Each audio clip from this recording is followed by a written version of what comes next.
ખરેખર બહુ દુઃખદ બાબત કહેવાય કે લોકશાહીની અંદર આપણા સંવિધાને એક મતનો જે અધિકાર આપ્યો છે, ચાહે રાષ્ટ્રપતિ હોય, વડાપ્રધાન હોય કે કોઈ પણ ઉદ્યોગપતિ હોય, અને ગામડામાં ખેતી કરતો ખેડૂત હોય કે ખેતમજૂરી કરતો મજૂર વર્ગ હોય, તમામને જે ભારતીય આપણા બંધારણ ડૉક્ટર બાબા સાહેબ દ્વારા જે કરવામાં આવ્યું છે એમાં એક મતનો અધિકાર છે.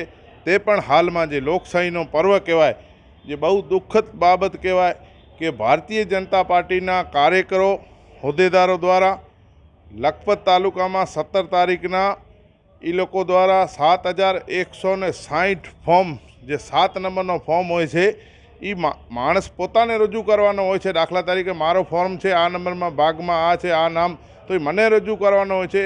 એ ફોર્મ અધર વ્યક્તિઓ, ત્રાહિત વ્યક્તિઓએ 7160 ફોર્મ ત્યાં મામલેદાર કચેરીમાં એક મોટા બોક્સમાં લઈ અને રજૂ કરે છે.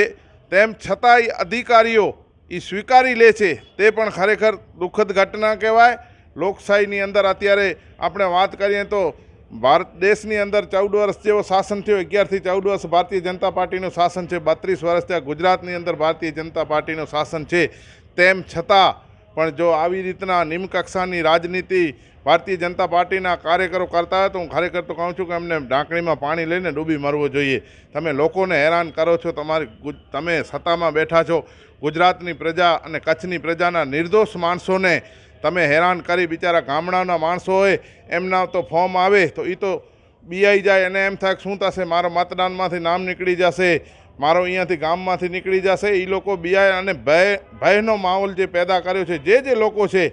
અને અમે દુઃખની વાત તો એ છે કે અમે અહીંયા અધિકારીઓને આ સમગ્ર પ્રકરણની વાત કરવા આવીએ છીએ, તેમ છતાં અધિકારીઓને જાણે પહેલેથી ખબર જ હોય છે એવી રીતના સરકારના ઇશારે કામ કરે છે. તો હું જે અધિકારીઓ આ ભારતીય જનતા પાર્ટીના આ કૌભાંડ અને ભ્રષ્ટાચારના અંદર જે લોકશાહીની હત્યા સમાન કહેવાય, સરકારી રેકટનો દુરુપયોગ કરવો, એવા વ્યક્તિઓને જો સાથ સરકાર આપતા હોય તો દુઃખદ બાબત છે.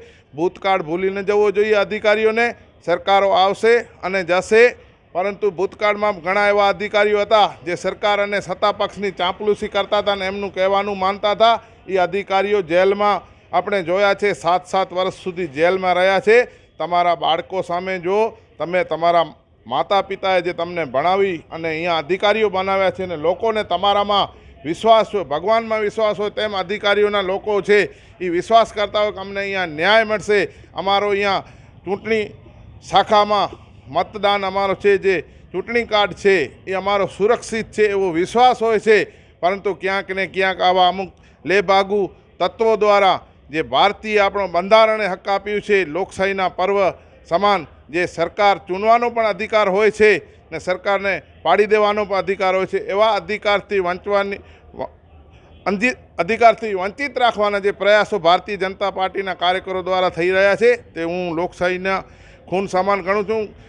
જે ચૂંટણી અધિકારી છે જિલ્લાના તેમજ તાલુકાના, તે તમામને હું નમ્ર વિનંતી કરું છું કે આવા જે ફોર્મ આવ્યા છે, કોઈ પણ મતદારને ખોટી રીતે નોટિસ આપી અને હેરાન કરવામાં ના આપે. પહેલાં તમે જે અરજીઓ આપી છે એમને બોલાવો, અહીંયા ખબર પડી જશે. દૂધનો દૂધ અને પાણીનું પાણી, એક જ હેન્ડરાઇટિંગમાં હજાર ફોર્મ ભરેલા છે અને એક જે ફોન નંબર આપેલા છે તે કોઈના ફોન લાગતા નથી. તો હું આવા અધિકારીઓને કહું છું કે સરકારની ને સત્તા પક્ષની ચાંપલુસી કરવાનો બંધ કરી નાખો. નામદાર હાઈકોર્ટ અને સુપ્રીમ કોર્ટ છે. અમારો પાર્ટી, કોંગ્રેસ પાર્ટી દિલ્હી લેવલે પણ આની ગંભીર ચિંતા કરી છે. ગુજરાતના પ્રદેશના અધ્યક્ષ શ્રી અમિતભાઈ ચાવડા અને કચ્છ જિલ્લાના પ્રમુખ વિકેભાઈ દ્વારા પણ ખૂબ ઝુંબેશ ઉપાડવામાં આવે છે. કોઈ પણ મતદારનું નામ ન નીકળે એની અમારી વિરોધ પક્ષમાં બેઠા છીએ, અમારી પણ જવાબદારી છે. તો અમે દરેક રીતે તૈયાર છીએ, નામદાર અદાલત સુધી પણ લઈ જશું. જો અધિકારીઓને વિનંતી કરીએ છીએ કે તેથી જજો, તમે ખોટી રીતના પ્રોત્સાહન કોઈને ન આપો. મહેરબાની કરી